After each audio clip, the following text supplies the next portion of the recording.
In the heart of the United States, there is a perfect natural wonder visited by millions of tourists every year.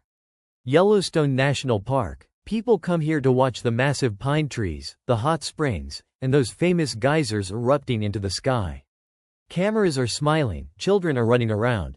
Everything is so peaceful that no one notices that just a few kilometers beneath their feet, one of planet Earth's deadliest weapons is sleeping.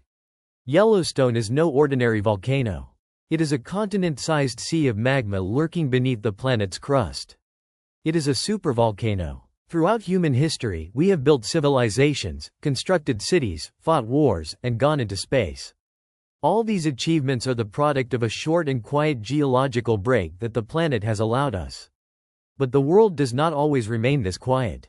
Today, we are going to the day this silence is broken.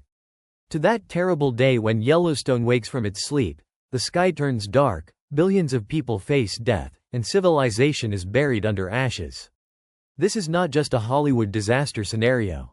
This is an inevitable scientific fact that has happened many times in the past and will certainly happen again in the future. Months before the explosion, nature begins to whisper its first warnings. But these whispers come from so deep that the human ear cannot hear them. First, a massive bulge forms on the floor of Yellowstone. The ground rises meters high under the influence of the pressure boiling beneath it. Then the earthquakes begin. Tremors that occur only a few times a day turn into thousands of small and constant earthquake storms within weeks. Scientists stare helplessly at screens in front of seismographs. Those red lines on the screens are screaming that death is approaching. The magma chamber is rapidly climbing upward. Animals, the true owners of nature, feel these deadly vibrations much earlier than we do. Massive herds of bison, wolves, and bears begin to flee the park in panic, abandoning centuries-old migration routes. Birds move away from the area, covering the sky like a black cloud. The forest suddenly falls into an eerie silence. Groundwater reaches the boiling point, and toxic sulfur gases rise from the rivers. Governments try to evacuate the area urgently, but they don't know where to send millions of people. Because the thing that is about to explode does not have an area of effect. Its area of effect is the entire world. And the moment zero. The pressure exceeds the last limit that the Earth's crust can withstand. The eruption does not take place from the peak of a single mountain as in a traditional volcano. In Yellowstone, the ground collapses completely inward, creating a massive crater miles wide. And then the gates of hell open. Thousands of cubic kilometers of molten rock, toxic gas, and ash blast into the sky with a force exceeding the speed of sound. The terrifying sound produced by the explosion is powerful enough to rupture the eardrums of people even thousands of kilometers away. The first impact is what scientists fear most. Pyroclastic flow. This deadly wave of gas and rock at temperatures of thousands of degrees spreads in all directions at hundreds of kilometers per hour. It literally vaporizes the surrounding forests, lakes, towns, and roads in seconds. At that moment, there is no living thing that can survive within a 100-kilometer radius of Yellowstone. In just seconds, everything, but everything, suffers absolute destruction. However, the real global catastrophe begins not with the lava on the ground, but with that massive toxic cloud thrown into the sky. Hundreds of thousands of tons of ash and sulfur dioxide reach the stratosphere, the highest layer of the atmosphere. The sun is disappearing. In just a few days, the ash cloud covers the entire North American continent like a massive and dark blanket. Daytime turns into pitch darkness. This thing falling from the sky is not soft snow. Volcanic ash consists of microscopic shattered glass and rock.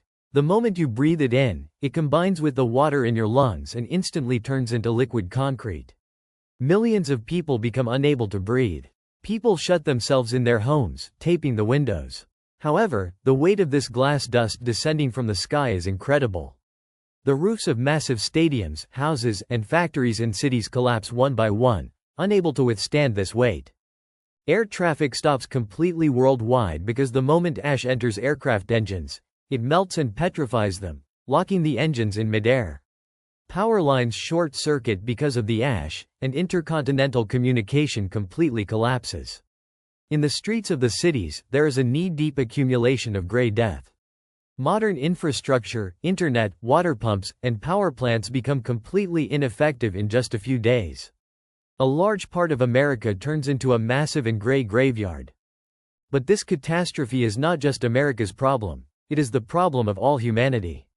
Weeks after the explosion, volcanic gases surround the entire world with global winds.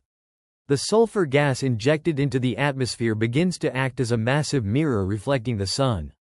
Solar rays can no longer reach the Earth. And that famous volcanic winter, the scenario the scientific world fears most, begins. Global temperatures drop by 10 to 15 degrees within weeks. The summer season is completely cancelled. In Asia, Europe, and Africa, crops freeze and die in the fields. The global food supply chain collapses instantly. Food in supermarkets is completely exhausted in just a few days. Humanity faces the greatest hunger crisis in its modern history. Governments lose control. Millions of dollars in bank accounts, values in the stock market, or gold lose all meaning. A piece of bread or a bottle of clean water becomes the most valuable currency in the world. Countries close their borders, a relentless struggle for survival begins. A freezing death brought not by fire and lava, but by cold and hunger, knocks on the doors of billions of people. Years pass. The Earth is no longer that blue and green planet we see when we look from space. It has turned into a pale, gray, and freezing ball of ice. Not only humans, but animals and ecosystems also pay the heaviest price for this dark winter. Because there is no sunlight, microscopic planktons in the oceans die. This collapses the entire food chain in the sea in a single blow. On land, herbivores perish in masses because they cannot find food. The carnivores that hunt them inevitably share the same fate. A very large part of the biological diversity in the world is wiped out forever. The human population has dropped from billions to only a few million. Those small groups of humans who survived turn into wild tribes wandering among the ruins of civilization. Old massive skyscrapers are used as shelters.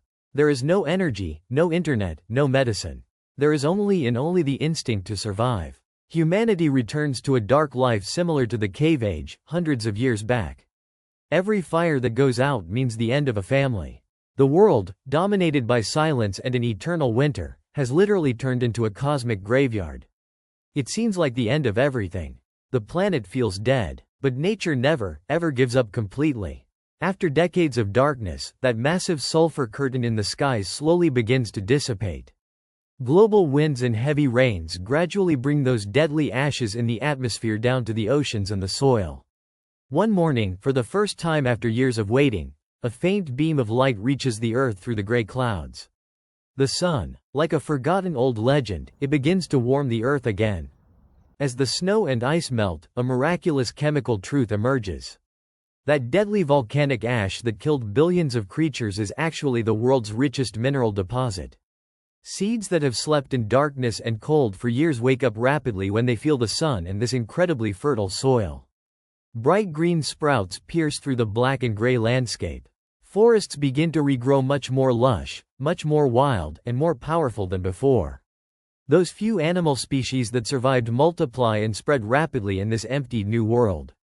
Oceans breathe again. Nature takes over the world again, alone, by healing all the destruction left by humanity and all the wounds opened by the supervolcano.